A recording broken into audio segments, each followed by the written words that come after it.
Hi everyone, I'm Grace from Bramble and Wild. We are a small independent florist based in Frome in Somerset, and today I'm going to show you how to make our most popular wreath design, which is the Winter Ice, and it's this little beauty here. So without further ado, we'll get going. When it comes to mossing, we use sphagnum moss, which is this lovely damp moss. If you were thinking about getting this yourselves another time, it is illegal to forage it from woodlands, but it's the same as you would kind of break out of your grass. So if you wanted to go in the garden, break a little bit out of that, that would be okay. But just bear in mind that obviously you're disturbing habitats and things like that for bugs. So, and it should be nice and damp. I'm going to give it a little bit of a squeeze. I'm not sure if you'll be able to see, but there you go. It's actually dripping. It's that wet. So that's going to give us a nice strong base. And we also use twine, which I'm going to tie onto the frame. Again, a lot of florists use wire for this, but we use twine because it makes it pretty much all compostable. So tie the twine on, tie it to one of these top bars, and that stops it spinning across the top. And then I find it's always easiest to hold the frame towards my body, run the string through my first and second fingers, and I go front to back. So I'm going to go in through my wreath and then back out around again. That doesn't matter too much, whatever's the most comfortable for you, but that's the way that I find it easiest to work. When it comes to the moss, you want to grab a nice handful. So this is the main structure for your wreath. If this is no good, your wreath's going to be really small. So we want it to be as full as possible at this point. This is what we like to call mossages, little sausages of moss. They're quite hard. They're about the texture of maybe like a tennis ball, so that kind of thickness. There's a little bit of give in there, but it is actually enough to squeeze together. And then we're going to place it on top of this top bar and roll around. Okay, I'm going to put it really tight. If you find you're breaking the twine, that's okay. You're actually doing it perfectly if you're breaking the twine. We don't want anything loose here. If it's too loose, it'll all just fall apart. So you want it as tight as possible. And roll again. Again, you don't want this too thick either. That's the other thing, because if it's too thick, we're going to have an enormous wreath, and actually you still want a hole in the middle. So one more here. You'll find there's some sticks in it, there's a few twigs. I don't pull any of these out, I just break them off, bend them back round again. All adds to the stability. There we go. So you pull it nice and tight. Oops. You do often get a little bit of a little bug in here every now and then as well. So there, and then the next bit is a little bit boring, so I'm gonna whiz around the rest of it and whiz this video on a bit, and we will carry on.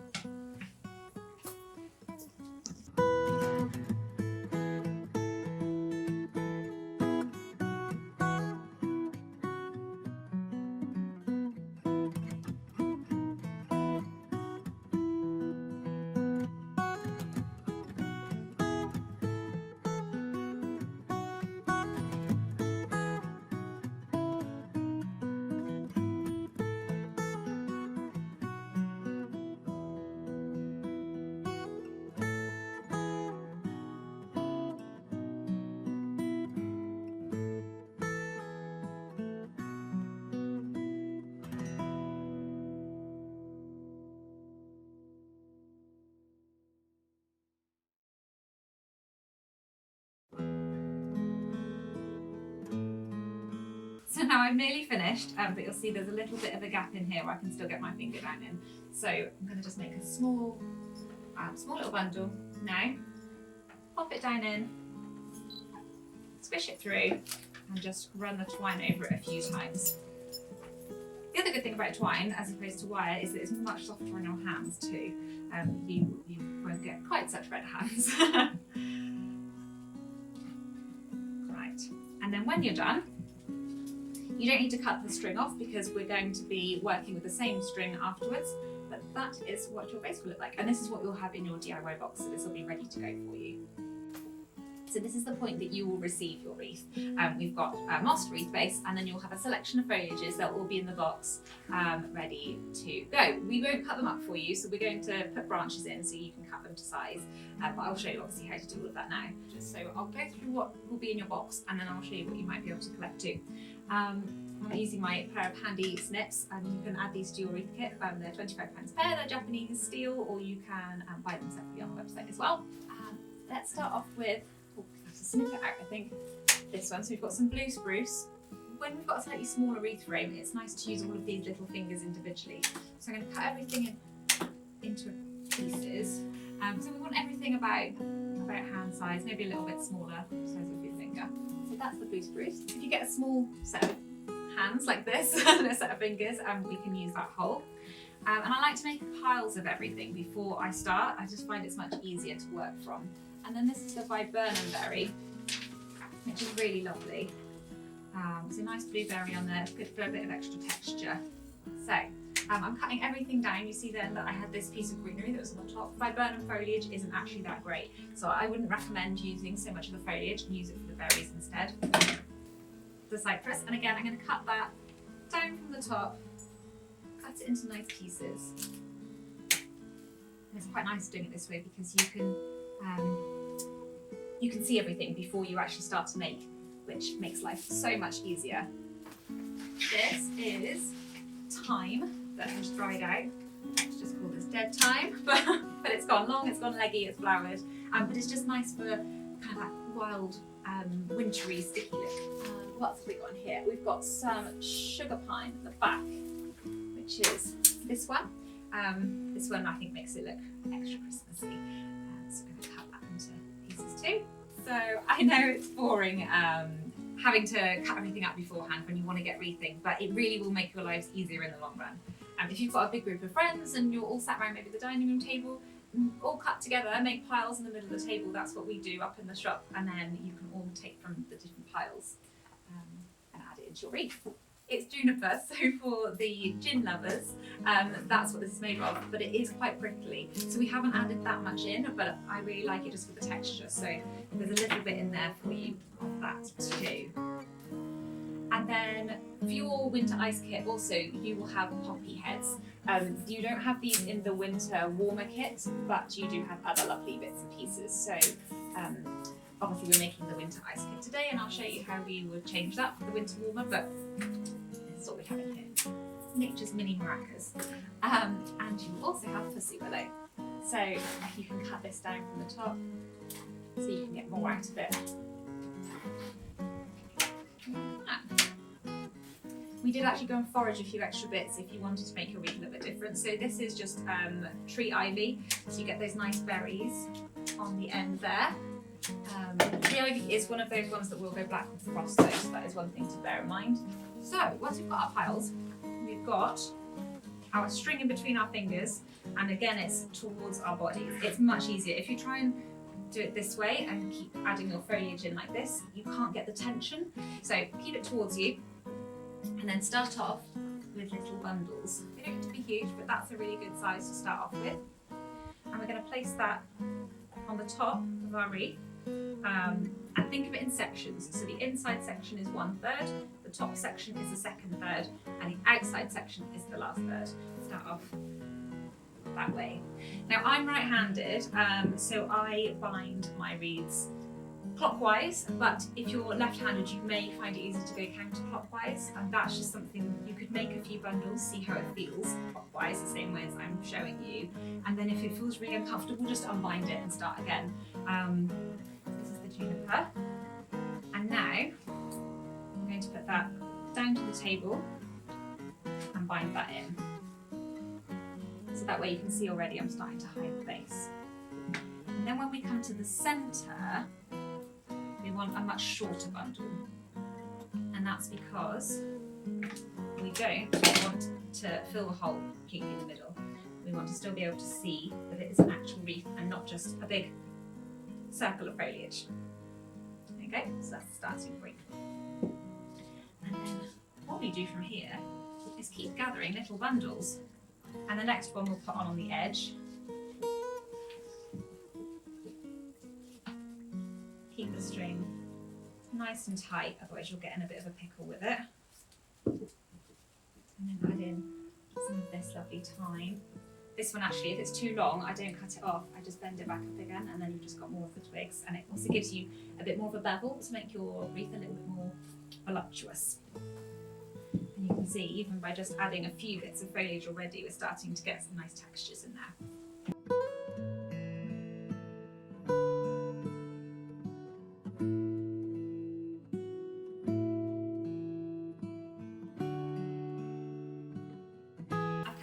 Way. But now I'm going to add in the cotton, which you will all have a stem of in your wreath kit as well. So this is just a really nice little extra texture. You can do this two ways, and I'll show you the first way. You can either just push it into your wreath. You'll need to push it into the moss and under a piece of string as well. Give it a bit of a wiggle and it will work its way in. There we go, you'll kind of hear it crack, and that'll be the... So you can do it that way. And that's it. Or we can bind it straight in like this as well, which is what I'll do with the next one.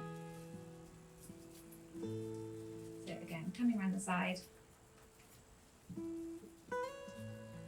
And I've actually not even been putting that many bundles on the inside. I don't know if you can see in there, because I want to keep that nice hole in the middle. So you can see as well that I've not done that much, and all that foliage I cut to start with is already gone. So we'll cut a little bit more, and we will wreath a little bit more, and whiz it on and show you when we're nearly at the end.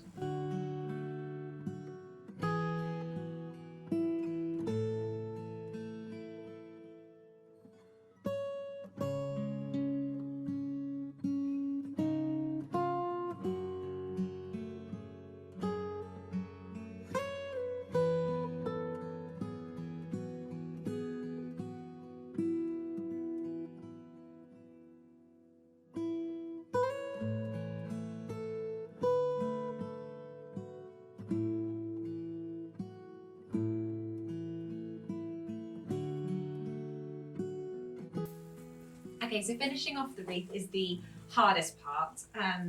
You can see I've worked all the way around, and I have dropped my string. Now I have the gap at the end. So this bit we want to finish off neatly. We want the stems of the foliage from this side to be under here. Don't want to start binding over the top. And it's also a little bit prickly because you need to get your hand underneath this bit all the time, which is why you definitely don't want to use your juniper or holly on the very first bundle. Grab another little bundle together, place it on, just in here, just like you would have done before. Obviously do it flat down on the table. Keep binding, and then you need to tuck your hand underneath and keep it there, bringing every new little bundle underneath, placing it in, so that the first bundles of foliage are always kept out of the way. And bind this bit really tight as well, because this is where it has a slight tendency to get loose, because it's where it's harder to do it. So you just keep remembering to make it as tight as possible. You can see that's one more ring, but that's still not quite enough. Just need a little bit more. And you can see something in there.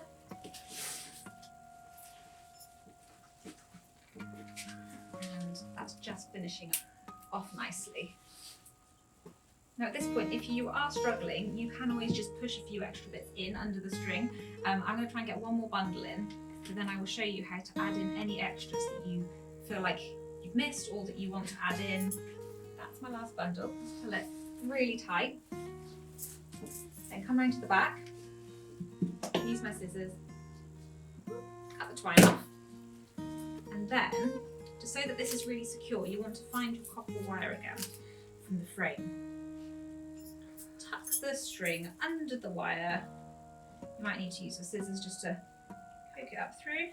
If you keep one side as a loop and one side as a straight, you can knot them both together, and you've created an instant loop to hang your wreath on. Now that might not actually be the top eventually, but it is a very good starting point. So you can see when I look at mine, I've just got a few little gaps. I've got one there. It's really easily done. But all we need to do is get a nice sturdy piece of foliage like the blue spruce, take off the foliage at the end, or you can just pull it off, and then where you've got the string, tuck it under the string into the moss, and that's going to start forming a nice new gap filler for you.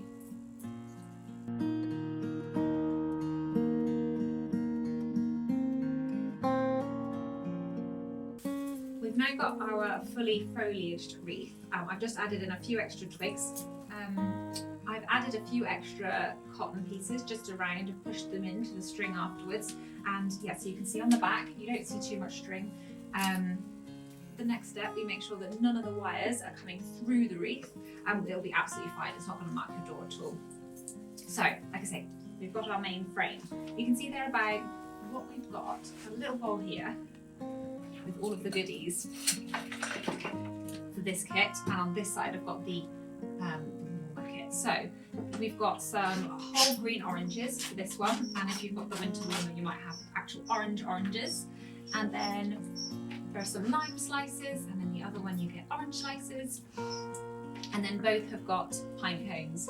This one has, they both have cinnamon, and the other one has little pompinos instead of the cotton. So you can see I've cheated a little bit. I do have some ready wired, but you will get them unwired and you'll have your gauge of wire. I will find out which gauge this is, I'm not entirely sure. One of those number things, and that always confuses me. But you need a nice thick sturdy wire basically. These are the most complicated to wire, but you will get there eventually. What you need to do is push the wire into the soft. You're never going to get it through the peel, so you're going to need to go right the way through the middle, if you can see that.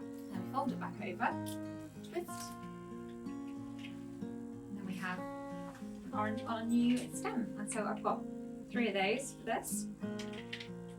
And the same with the pine cones. Those ones, you can see it's round the base. So we will take our wire, and I pull back one of the, with my wire through the base like that. And again twist. And then that one's not going anywhere. So you'll need to do all of those as well. Then with your slices, you might choose to wire them doubly like these ones, or you might choose to do them individually. I personally like them in 2s. So you put them together, and again go through the soft part, like so you'll never get it through the peel. That bit will be disappearing into the wreath. Twist. And there we go. So you've got 10 slices of these. 1, 2, 3, 4, 5, 6, 7, 8, and one more set here. And then the cinnamon I have, what we do is we'll push the, I'll show you again, even this one's got one on it. Push the wire through the raffia. You can wrap it around as well if you want to, just for a little bit of extra stability, and then tuck it under the raffia, and then twist as well. So that's all my bits and pieces. It depends how you want to decorate it. This bit is now completely up to you. You might want to do something a bit more traditional, where you go sort of like 3, 3, and 3, but I quite like, because we've got this natural kind of wispy looking wreath going on anyway, to do them in clusters. So I feel like here there's quite a big area of green. So that's where I'm going to put my 3 orange slices. And the last one I think I'm going to pop in just there. You'll hear the moss kind of crunch, and that's it going right the way through.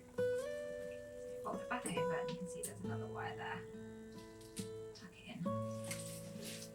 So I've got my 3 green oranges in there, and then I've got pine cones. So these I quite like just dotted through. There's no real method to this one, to the decorating. You can do it however you like. And also, you when you can order your kit, you can order extras on our website. So you may choose to have this kit, but then add some orange slices if you like that look, which is quite sweet, or add some pompinos just for something a little bit different. And you can add all of those in the extra section on the website. And then we've got our cinnamon slices. I think the next one will be really nice in here. So we're going to fill that little gap in there too. Even if you're going in from the side of the arrangement through the wreath, just make sure you find that wire as it comes out again. There we go, so it's come out through the back. Ooh, just lost a little berry. that sits quite nicely in there then. And then we've got one more, which I think we should put around here, just for that kind of colour gradient. If you struggle with this and you find that you're bending your wires quite a lot, it's because you're probably not holding them quite close enough to the moss. You want to like feed them through. That is one thing that can be a little bit tricky, especially when you find that it gets stuck on something else or another twig in there. You may even have to rewire it completely, because the longer you keep pushing a wire, the more it undermines it. There we go. And then all I've got left to add are my lime slices. We'll just dot these ones all over. Again, you have to kind of like feel your way slowly through the wreath. And put one in there as well. Now, like I said, you might want to wear gardening gloves when you do this. It might be a little bit easier on your hands, especially with the kind of prickly foliages. But I find it quite tricky when I'm using gloves because I can't get my fingers into all those little nooks and crannies. So that might be something that you try for a while and then give up, carry on with, see how you go with it. See, there's quite a few decorations as well for this wreath. Sometimes we don't put as many as this on. There's one behind us which has got kind of mostly the foliages are more decorative, and they're in amongst the greenery that we've added in the second step, and then we don't actually put that much of the decorative material on, which is okay too. Obviously everyone has very different tastes when it comes to Christmas wreaths, so we like to cater for all sorts, which is why we do the winter one.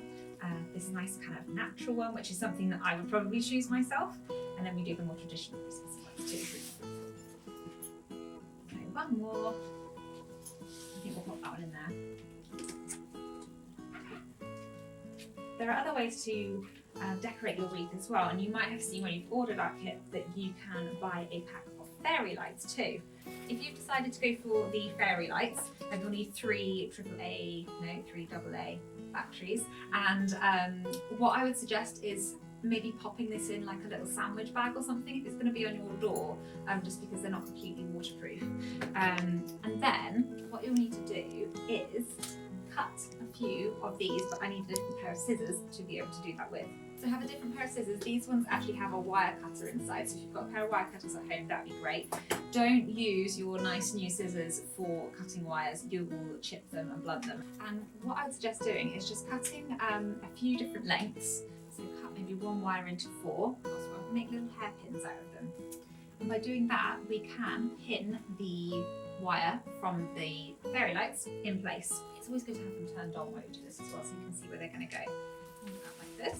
You can see I'm very mossy, so I'm pinned. There's a double gap, a double wire with these ones, so you can separate them, put the pin through the wire and then into the moss. There we go.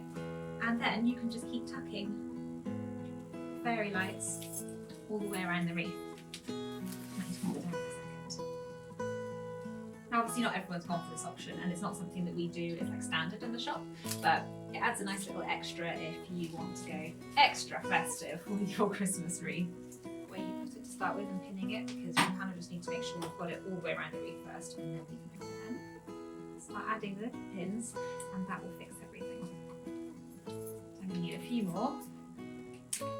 And if you order any of the extras, extra fruit, extra dried things, extra fairy lights, you'll get enough wires with them too. So you don't need to order the extra wires, but you can equally order a pack of wires if you feel like you might need them. And there's 10 wires in each one. So I'll carry on, pin this in place for a mo, and then come back to you when it's done. So you can see now I have wired all of the lights in. It's nice and simple. You can then fix them at the back. I haven't just yet, but you can just attach this one to the back with some more wires. And yeah, that would be really nice on your door in the winter, in the evening. And you can see that's basically the finished article now. So you've got all of your textures. Like I say, these ones you would have to forage, but everything else will be included in the box. All the little decorations. And if you get stuck with any of it, you can give us a message. You can send us a DM, an email, a telegram, whatever you like, and we will help you out with it. But I hope you have a really great time, and yeah, let us know how you get on.